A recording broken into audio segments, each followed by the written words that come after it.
আমি অঞ্জন মিত্রর মেয়ে সোহিনী মিত্র। আমি জন্মেছি সবুজ মেরুন রং নিয়ে। আপনাদের এখানে সবার যারা মোহনবাগানী তাদের মতন কিন্তু আমার মধ্যেও কিন্তু সবুজ মেরুন রক্তটাই আছে, ওই রংটাই আছে।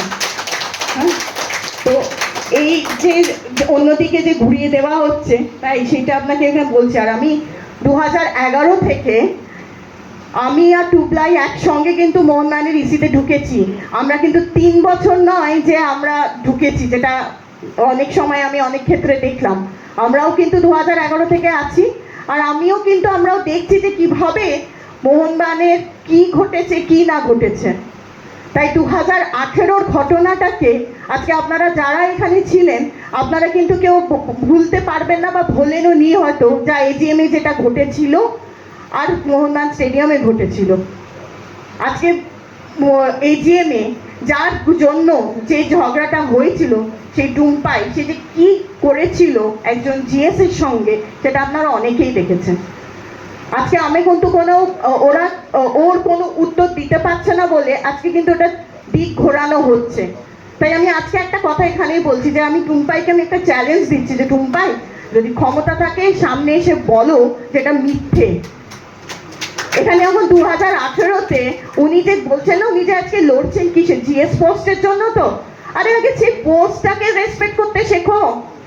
আমি এখানে আপনারা এখানে সবাই ছিলেন, এখানে নিশ্চয় অনেকে ওই দিন এজিএম এর দিন ছিলেন, দেখেছেন যে যেই মানুষটা, ওটা আমি বললাম তো, আমি আগেও বলেছি আবার বলছি যে উনি ভুলে গেছিলেন যে উনি ওনার বাবার বন্ধু, ভুলে গেছিলেন। উনি ভুলে গেছিলেন ওখানে যে বসে আছেন একজন 70 বছরের মানুষ, সেটা সব ভুলে গেছিলেন। কিন্তু ওখানে কিন্তু বসেছিল মোহনবাগানের জেনারেল সেক্রেটারি। তুমি মোহনবাগান জেনারেল সেক্রেটারির উপর তুমি কিন্তু এই কথাগুলো বলেছো, তুমি কিন্তু ওনাকে অপমান করেছো। মোহনবাগানের স্টেডিয়ামে খেলা দেখার সময়, লিগের খেলার ম্যাচে তুমি স্টেডিয়ামে দাঁড়িয়ে গালাগালি দিয়েছো।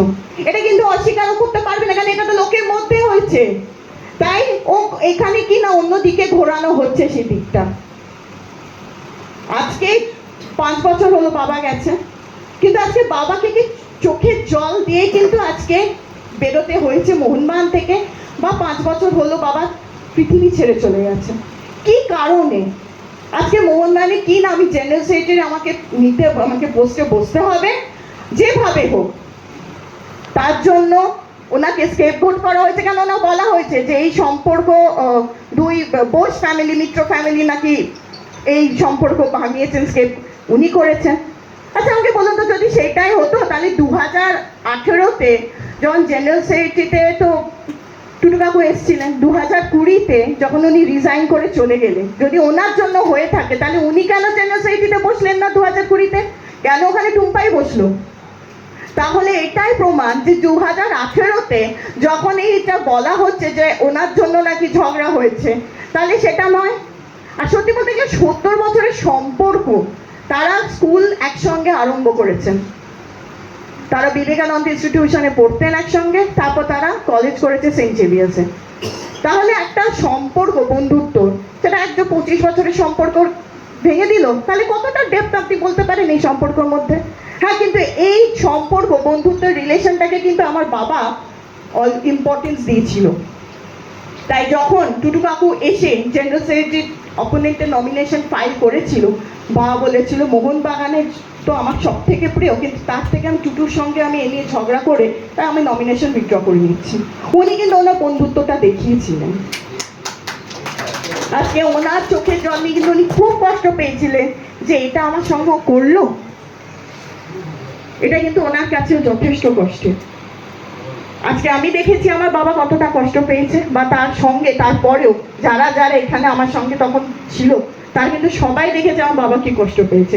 কষ্ট পেয়েছে কি না, আজকে তারা তার পেছনে যে কাজটা করেছে, তার ব্যাকস্ট্যাপ করেছে, বা আমি বলতে পারেন যে সম্পর্কটা কিন্তু ওনার সাইড থেকে ডেপথ ছিল না বলে আজকে কিন্তু বাবাকে এই কষ্টটা ফেস করে যেতে হয়েছে।